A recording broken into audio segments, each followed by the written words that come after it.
Siap, bismillahirrahmanirrahim. Oke. Selamat malam, teman-teman. Selamat jumpa lagi, nggak kerasa ya. Nggak kerasa sekarang sudah hari Senin. Dari Senin dan kita ketemu lagi di bincang dari Ainaya Rasa.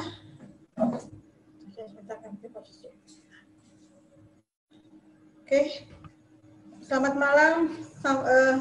Alhamdulillah tidak terasa Senin di akhir Agustus dan besok teman-teman, besok September, dan tidak terasa juga sudah mau mencapai tahun. Sekarang September berarti di bulan 9 ya, 9 mendekati bulan 12.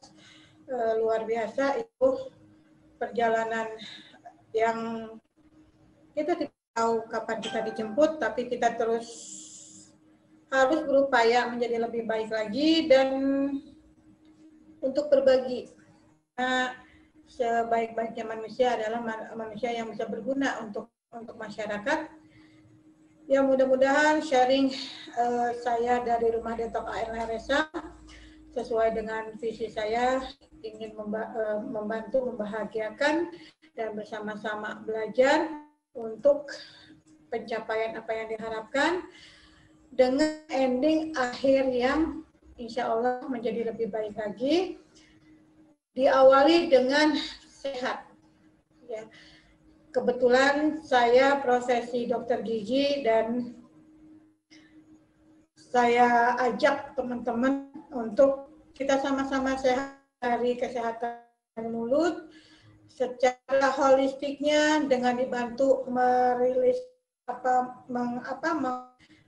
meleburkan, melepaskan pikiran-pikiran negatif dengan terapi EFT. Dan untuk semangat belajar, saya ajak teman-teman juga untuk terus berkreasi, beroptimalkan potensi diri bersama perpustakaan Cisarua dengan kepustakaan dan literasi. Mudah-mudahan semua ini bisa jadi manfaat baik buat teman-teman yang mendengarkan saya dan men-subscribe saya di YouTube. Mudah-mudahan ini juga bisa jadi kebaikan. Semoga apa yang saya sampaikan ke depannya bisa kita pertanggungjawabkan untuk kebersamaan. Ya, buat teman-teman saya yang baru menyimak, selamat datang, selamat bergabung, dan salam kenal. Terutama mungkin ada di sini teman-teman saya yang dari Pelabuhan Ratu. Ada nggak teman-teman saya yang dari Pelabuhan Ratu atau dari Jampang Surade? Karena saya pernah dulu mempunyai kehidupan di Jampang Surade ya. Tahun 2000, waktu itu belum jadi rumah sakit. Mudah-mudahan ada teman-teman dari Jampang Surade yang menyimak. Terima kasih dan silahkan share jika ini bermanfaat. Dan untuk teman-teman yang di Pelabuhan Ratu, nanti kita juga bisa jumpa tiap hari Kamis Jumat di Pelabuhan Ratu, karena saya posisi hari Kamis Jumat saya praktek di Puskesmas Pelabuhan Ratu. Jadi ada yang ingin share atau ingin konsultasi, mangga datang di Pelabuhan Ratu tiap hari Kamis dan Jumat di Puskesmas sampai jam 11. Saya ada di sana. Mudah-mudahan ini juga pertemuan dimanapun, baik di daerah Sukabumi, Jakarta, atau manapun. Kalau ada yang pengen konsultasi, silakan nanti bisa telepon, bisa hubungin ke nomor WA sebelah ini, 0815637372. Jadi gampang lah sekarang. Di era pandemi ini, alhamdulillah kreativitas bisa muncul dan semakin enak berbagi, walaupun tidak bertemu, tidak bersapa. Mudah-mudahan sekali lagi kita bisa memperbanyak pertemanan dan silaturahmi dan dimanapun. Saya suka sekali untuk ini, ya. Baik, materi saya saat ini, teman-teman bisa nyimak ini. Sebentar saya share.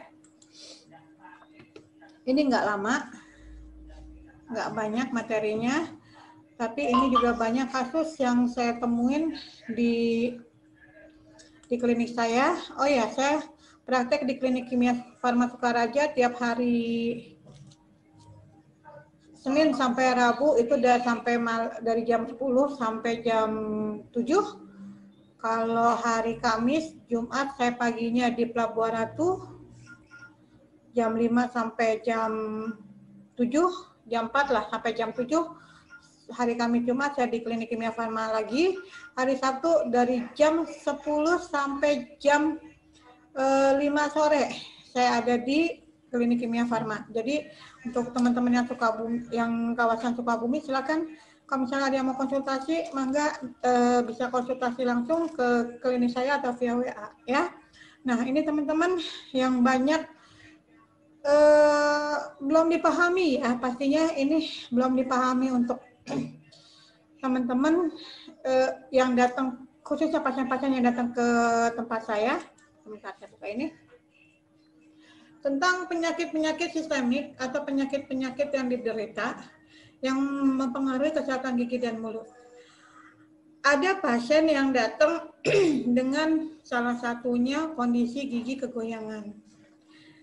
Beberapa minggu yang lalu saya pernah bahas tentang kegoyangan gigi. Itu tidak selalu harus dilakukan pencabutan, walaupun giginya itu sudah goyang-goyang. Ya, karena apa? Yang goyang itu bukan satu gigi aja, beberapa gigi juga goyang. Nah, setelah dianalisa, setelah dianamnesa, ternyata penderita atau pasien mengalami suatu masalah dalam kesehatan secara umumnya. Ya.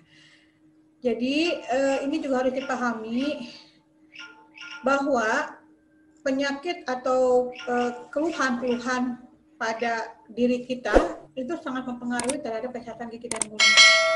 Ya, ditambah dengan pola makan, atau mungkin dulu-dulunya teman-teman atau sahabat-sahabat suka punten, salah satunya mungkin pernah minum atau yang beralkohol, itu juga mempengaruhi. Terus juga kebiasaan juga itu sangat mempengaruhi. Banyak sekali yang mempengaruhinya. Nah, malam ini saya men-sharingkan tentang apa aja, salah satunya, atau ini dari sekian banyak penyakit yang umum ya, yang bermasalah terhadap kesehatan gigi dan mulut.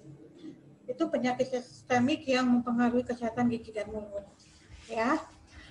Nah, jika teman-teman ada yang bermasalah atau ingin dikonsultasikan, mangga silakan datang nanti ke klinik kimia Farma Sukaraja di Ngawong, ya, dekat Kodim, Sukabumi, dekat sebelum perumahan PCP, perumahan Puri Ciberem 1.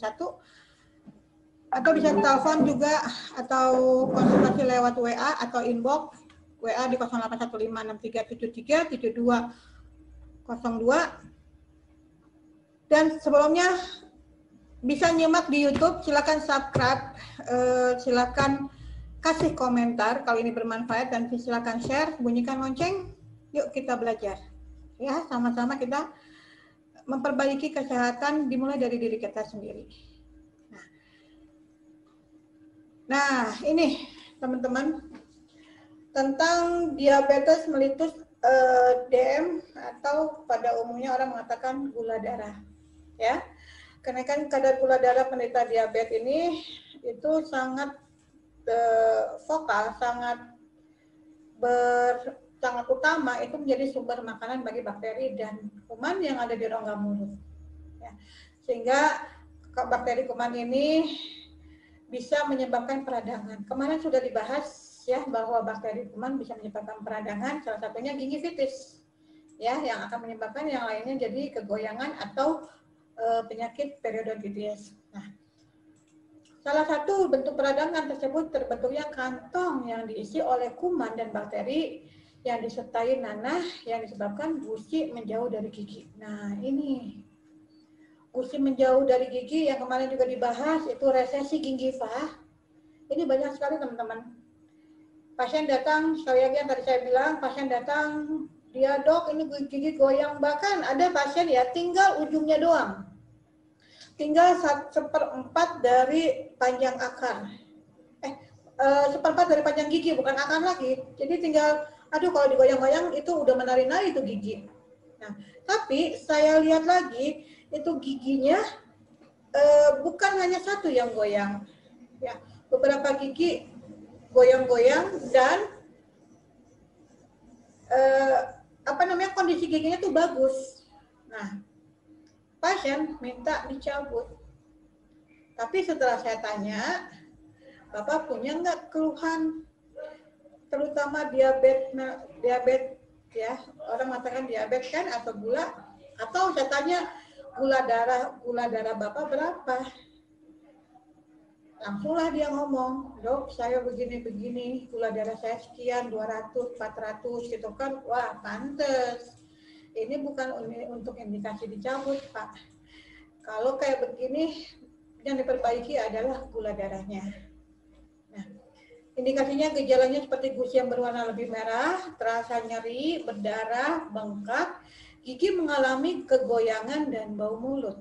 Nah, ini persis yang kemarin pernah beberapa kasus pasien mengeluhkan seperti kayak gini.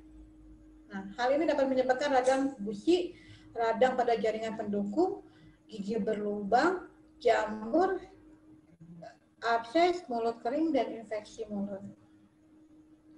Biasanya, kalau misalnya pasien dengan keluhan seperti kayak gini, saya langsung mengalihkan, saya langsung mengatakan untuk memperbaiki dalam pola makan. Untuk memperbaiki dalam pola pikir. Karena apa? Giginya masih bagus, kalau misalnya dicabut, itu akan menyebabkan masalah lain. Belum tentu gigi dicabut itu menyelesaikan masalah. Ketika tidak punya gigi, itu akan bermasalah lain dalam fungsi pengunyahan. Fungsi pengunyahan terganggu, itu akan mengganggu juga dalam asupan makanan yang ke dalam mulut, yang ke dalam organ tubuh. Nah, itu juga akan akan menjadikan masalah baru untuk kesehatan gigi dan mulut. Nah, biasanya kalau pasien saya yang mempunyai keluhan seperti kayak gini, saya langsung bantu terapi, terutama dengan nutrisi yang tinggi, ditambah dengan pikiran, yaitu terapi EFT salah satunya. Ya, ini masalah terapi EFT, teman-teman bisa nyimak nanti hari Rabu. Rabu sekarang, alhamdulillah, insya Allah oke banget nih pembicaranya, itu yang berhubungan dengan anak-anak, ya. Jadi buat teman-teman nanti yang punya ingin berhubungan dengan anak-anak, silakan hari Rabu, ini tentang mengoptimalisasikan otak anak. Ya, jadi insya Allah ini saling berhubungan.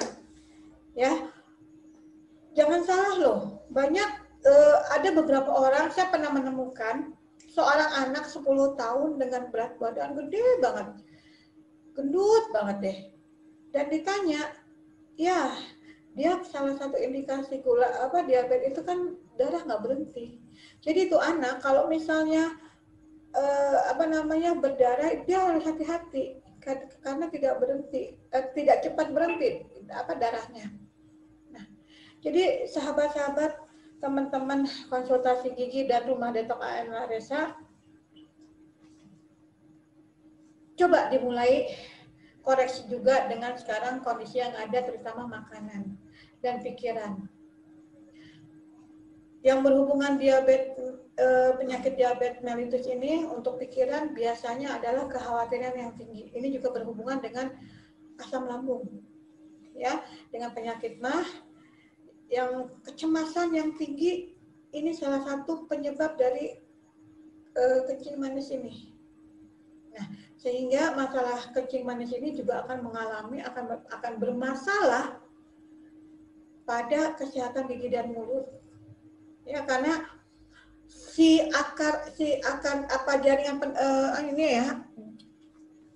jaringan pendukungnya ini akan jadi masalah. Tidak kompak tulangnya, tidak keras.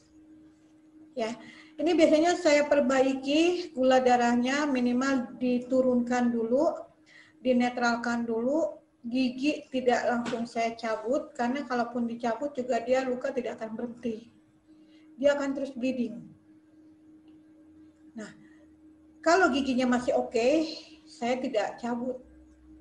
Kalau posisi yang giginya masih bagus, lengkung giginya masih gigi tersebut masih di lengkung gigi, tidak saya cabut, tapi tetap saya perbaiki gula darahnya. Kalau giginya sudah jelek, biasanya saya konsulkan ke dokter spesialis bedah mulut atau yang lainnya. Ya, tapi kalau misalnya gigi yang masih bagus, biasanya saya pertahankan dengan memperbaiki gula darahnya. Caranya dengan apa? Perbaiki pikiran. Banyak bersyukur, banyak berterima kasih, banyak memaafkan, terus banyak istighfar, dan akui kesalahan. Gak pasrahkan, karena kecemasan yang timbul, yang terus-menerus dan sangat menyakiti gitu kan, menyakitin organ tubuh, salah satunya menyebabkan penyakit diabetes. Dan secara umumnya ke lambung akan menjadi masalah. Ya.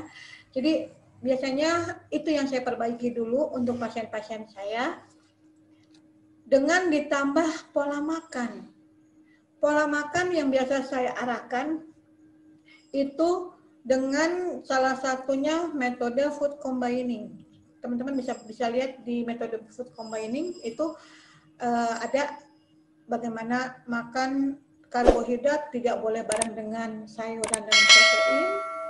Nah, makan pengunyahannya harus sering, harus maksimal, itu yang biasa saya arahkan. Ya, perbaiki di situ, perbaiki pola makan, pola hidupnya diperbaiki, banyak istirahat, banyak bersyukur, terus olahraga itu juga harus dioptimalkan. Nah, ditambah dengan nutrisi. Biasanya saya yang rutin saya kasih itu 3 macam. Itu noni atau mengkudu. Terus yang kedua kolostrum, yang ketiga kalsium. Kenapa penting? Noni ini atau mengkudu ini dia untuk menetralkan sirkulasi dan memperbaiki sirkulasi, memperbaiki pankreas. Noni salah satunya berfungsi di situ. Ditambah dengan kolostrum untuk meningkatkan daya tahan tubuh juga salah satunya, dan kalsium untuk menguatkan. Nah, ini saya kasih biasanya untuk pasien-pasien saya yang menderita komplikasi dengan diabetes. Nah, ada pasien yang alhamdulillah teman-teman itu dengan 2 kali beli, dengan 2 kali minum ini giginya terbantu, ditambah dengan sikat gigi. Cara sikat giginya juga harus diperbaiki. Makanan-makanan juga harus diperbaiki. Alhamdulillah ada beberapa pasien yang terbantu untuk itu. Ya, jadi teman-teman kalau misalnya ada yang mau tanya, mau lebih dalam lagi, silakan bisa hubungi saya di 0815-6373-7202 atau datang aja ke Klinik Kimia Farma Sukaraja.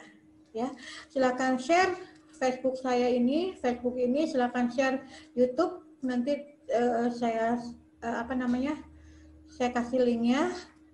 Jadi kalau ini bermanfaat, mangga. Kita sama-sama belajar, kita sama-sama sehat, kita sama-sama pencapaian harapan untuk yang lebih baik lagi.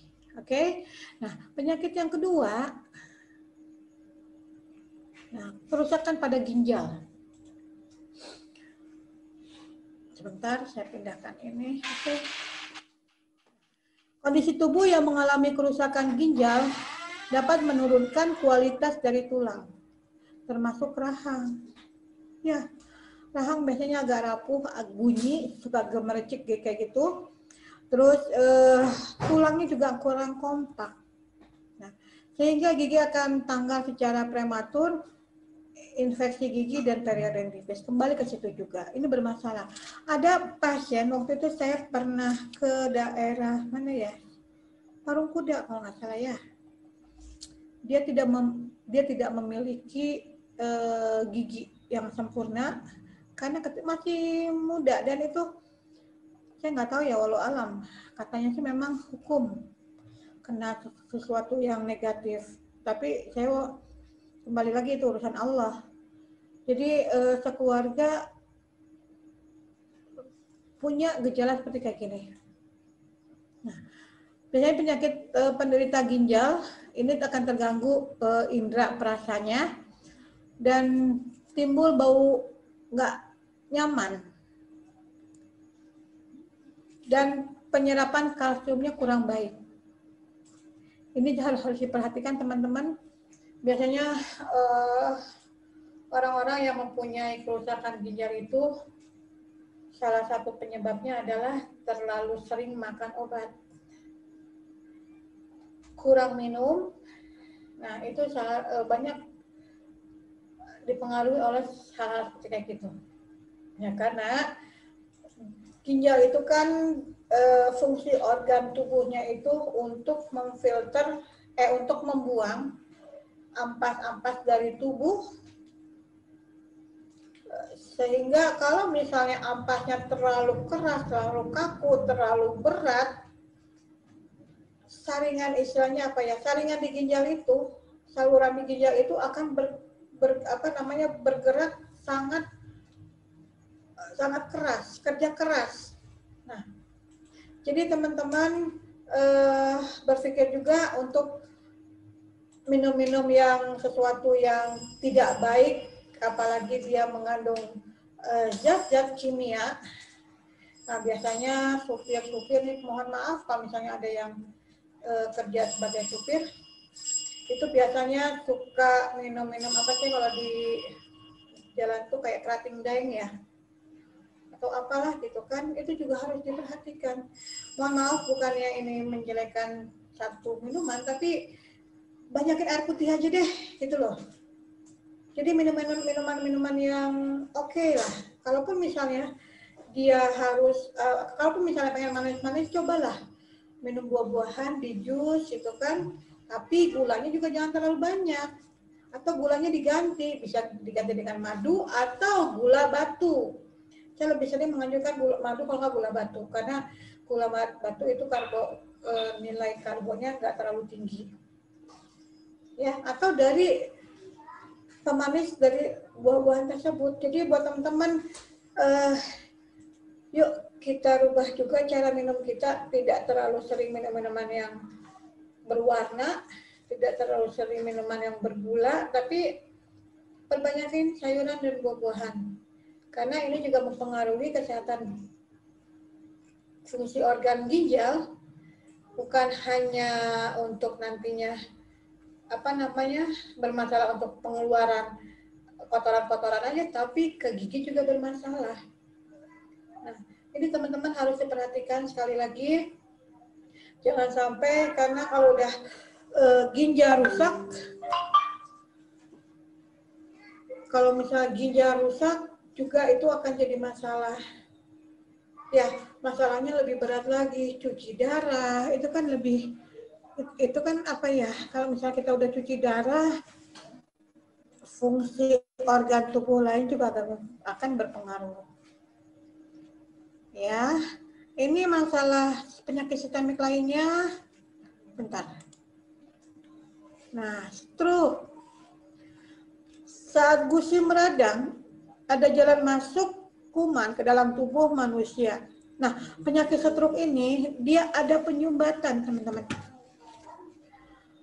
Otak ini, kepala, otak dan kepala dan otak lah pokoknya, ini dibagi dua.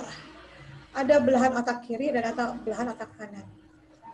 Biasanya kalau yang penderita stroke, dia penyumbatannya sinkron, bukan sinkron, bersebelahan. Penyumbatan di kiri yang akan tidak berfungsi kondisi sebelah kanan, di belahan otak kanan, di belahan kanan, posisi kanan. Ya, kalau misalnya penyumbatan atau permasalahan di sebelah kanan, itu yang bermasalah di sebelah kiri. Nah, organ tubuh atau organ tubuh itu pembuluh darahnya ternyata banyak. Itu 2 kali bola dunia, 2 kali, pokoknya panjang banget kalau dipanjang-panjangin. Nah, itu sangat kecil, sangat tipis. Ini kalau dibuka atau di Microsoft, jadi Microsoft sih, dibesarin gitu kan. Ini prosesnya kayak gini. Maaf. Nah, prosesnya kayak gini. Dari jantung, pembuluh darah itu memompa dan mengalir. Nah, saya baca dulu ya. Bakteri yang membawa berbagai penyakit tersebut pada akhirnya bisa masuk ke pembuluh darah dan menyebabkan penyumbatan. Nah, ini dia. Yang tadi saya sampaikan, pembuluh darah itu seperti kayak gini. Tipis, kecil, dengan sekian milimeter.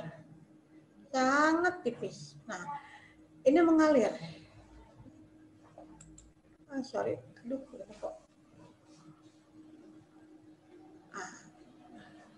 Ini mengalir seperti kayak gini. Nah, kalau misalnya ada bakteri, ada kotoran, ada lemak-lemak, dia akan menyumbat. Penyumbatan pembuluh darah yang terjadi di otak inilah yang menyebabkan stroke. Tidak hanya stroke, penyumbatan pembuluh darah tersebut juga bisa menyebabkan seseorang mengalami penyakit jantung. Namun memang tergantung di mana letak penyumbatannya. Oke. Nah, gini ceritanya kembali lagi. Penyumbatan di sini yang tadi saya sampaikan, ini ada bakteri, ada kuman, dia mengalir gitu kan. Kalau misalnya ada lemak, ada bakteri, ada sini, dia akan menyumbat. Kalau menyumbatnya di di dubur, dia hanya varises. Kalau menyumbatnya di di kaki, ya di dubur, bukan varises itu di kaki ya, di dubur tuh ambeien. Nah, tapi kalau menyumbatnya di sini, di pembuluh darah, di otak ini, di kepala, inilah yang menyebabkan stroke. Nah, ini bisa diperbaiki. Nah, kalau misalnya kasus-kasus yang stroke ini, biasanya dokter gigi suka menyerahkan langsung sama spesialis bedah mulut untuk tindak lanjutnya. Tapi kalau misalnya saya mendapatkan pasien seperti kayak gini, biasanya saya perbaiki dulu kondisi penyakit sistemiknya. Ya. Nah, penyakit jantung. Salah satu peradangan gusi yaitu periodontitis adalah terbentuknya kantung yang berisi nanah di dekat akar gigi. Ini yang menyebabkan infeksi. Akibatnya masalah di jantung. Jenis inilah yang menyebabkan masalah di jantung. Ketika memacu, ini tuh jantung itu memacu berdenyut, dia mengalirkan darah kemana-mana. Nah, tadi yang penyakit stroke tadi, dia ada masalahnya penyempitan di arah kepala. Ya, ini dari masalah jantung juga bisa. Nah, ini dari gigi juga bermasalah karena dari gigi ini dia ada jaringan saraf yang masuk ke dalam jantung juga. Nah, ini teman-teman yang harus dipahami juga, diperhatikan juga, bukan hanya sekedar sakit gigi, bukan hanya sekedar sakit jantung, atau bukan hanya sekedar stroke aja, tapi juga akan menyebabkan masalah lain. Ya, dimulai dari pikiran juga harus diperbaiki. Karena organ tubuh itu saling berkesinambungan, ya. Nah, mungkin hanya itu teman-teman yang bisa saya sampaikan. ini penyakit-penyakit ini hanya sebagian kecil ya, maksudnya yang umum, yang biasa terjadi, yang biasa teralami di klinik atau di rumah sakit, khususnya di klinik ya, yang saya temui masalah-masalah seperti kayak gini. Bukannya kita atau saya juga sebagai dokter gigi mau menangani secara langsung, maksudnya mengambil tindakan langsung gitu kan, tapi itu juga ada resiko. Ya, kalau misalnya orang yang ingin dicabut gigi pada penyakit jantung atau pada penyakit stroke ini, itu jadi masalah buat kita nantinya. Buat saya sebagai dokter. Jadi ini yang harus diperbaiki dan bukan bukan hanya sekedar sakit aja, gigi goyang-goyang, tapi kalau misalnya ditanya ada masalah sakit jantung, pasti ada hubungan. Nah, orang yang mempunyai sakit jantung ditanya giginya sakit, pasti berhubungan. Itu saling berkaitan, teman-teman. Nah, seperti kayak gini, ini gambarannya nih. Ini pembuluh darah kemana-mana.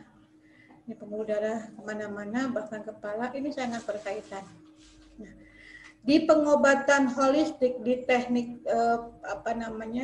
pengobatan holistik atau pengobatan timur, ini dihubungkan oleh meridian, ya. Tapi di pengobatan barat, di teknik pengobatan barat itu tidak ada meridian. Nah, kalau pengobatan timur ini semua faktor yang diperbaiki semua. Akar-akar masalahnya semua diperbaiki. Tapi kalau dengan pengobatan medis, hanya faktor gejalanya aja yang diperhatikan. Ya, jadi teman-teman, terima kasih atas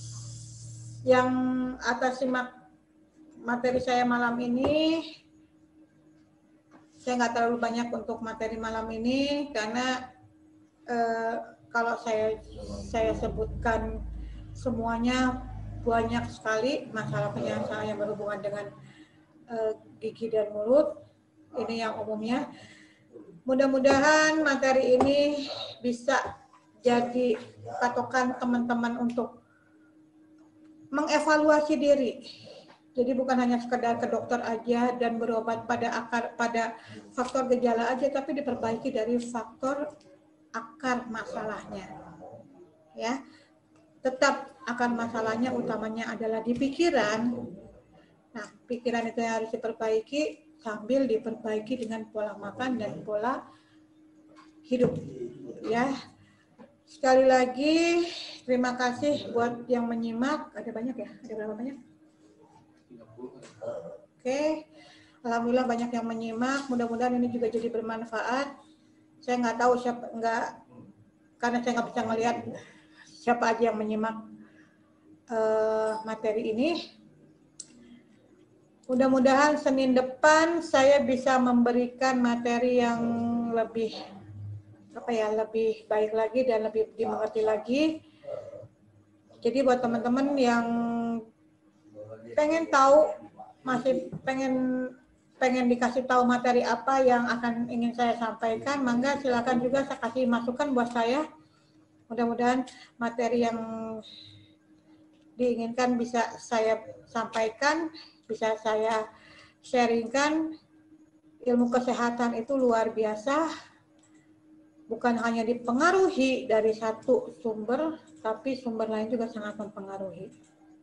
Ya, malam ini tentang penyakit kesehatan, malam ini tentang materi kesehatan gigi dan mulut dengan tema penyakit sistemik yang mempengaruhi kesehatan gigi dan mulut. Mudah-mudahan minggu depan saya ada materi lain. Nanti saya akan sampaikan apa yang akan saya berikan. Dan besok teman-teman ini kita sharing dengan literasi dan perpustakaan. Ya, di sana teman-teman bisa belajar dari orang-orang yang berhubungan dengan tulisan, berhubungan dengan ilmu, berhubungan dengan buku, berhubungan dengan penulisan atau apapun. Besok teman-teman bisa simak, ya. Hari Selasa saya berkolaborasi dengan Perpustakaan Cisarua dan besok rencananya Ibu Yuli Asmiati yang akan memberikan masukan untuk sharing tentang kepustakaan dan literasi. Dan hari Rabu teman-teman ini tentang terapi EFT. Ini ada teman saya Pak Almuas dari Depok kalau nggak salah ya. Beliau memiliki suatu lembaga bimbel yang Oke punya, namanya juga Oke apa ya, kalau nggak salah saya namanya lupa. Lembaga bimbel, dan ini sudah mencetak lulusan luar biasa dibantu dengan terapi EFT. Nah, buat teman-teman sahabat-sahabat yang punya anak ya, yang ingin memperbaiki mengoptimalkan kepandaian anak, kelebihan anak, silakan nanti hari Rabu saya sharing dengan Pak Almuas dengan materi judulnya tuh kalau nggak salah intinya mengoptimalkan otak anak ya. Jadi hari Rabu teman-teman silakan pantau terus Rumah Detok AN Laresa dan subscribe untuk YouTube kami Rumah Detok AN Laresa. Dengan itu juga teman-teman bisa berkontribusi untuk kami untuk men-sharingkan yang kira-kira insya Allah bermanfaat untuk ke depan ya. Terima kasih sekali lagi buat yang sudah menyimak. Terima kasih yang sudah menyimak dan sudah mendengarkan dan meng-add saya serta men-subscribe YouTube saya. Semoga apa yang saya sampaikan bersama teman-teman dan tim dari Rumah AN Detok Laresa ini bisa bermanfaat ke depan. Mungkin waktu pertemuan dengan saya malam ini cukup sekian. Sampai ketemu lagi minggu depan dengan materi yang lain lagi untuk konsultasi kesehatan gigi dan mulut. Kalau belum jelas, yuk kita ketemu di Kimia Farma. Oh iya, Kimia Farma juga tempat saya sudah ada BPJS, ini kode Fastcase-nya. Jadi kalau misalnya teman-teman yang ingin menggunakan BPJS, silakan.